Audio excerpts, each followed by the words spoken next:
Na včerajšej preslavi Dňa Rusnácov u Kúly, ktoré organizovalo Ruské kultúrno-metnické družstvo dr. Havril Kostelnik, všetkých prisutných privítal predsedateľ družstva Vladimír Bučko. Amalia Kovač prečítala príhodný text o Rusnácoch a potom prikazaný film o stradáňu Rusínoch u Halicii pred Peršu svetovú vojnu. A štíro povedzené, nebolo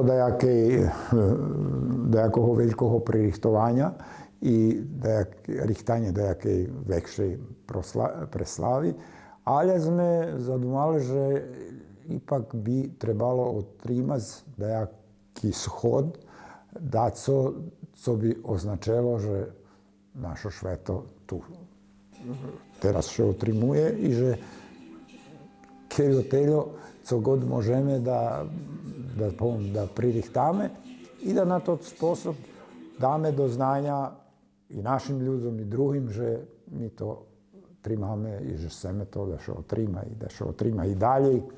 I po toho roku, že také uslovia, jakí sú dosť všelijaki, známe všetky, že pre koronu, ale nazdáme sa, že na rok bude lepšie i že tradíciu treba otrímať.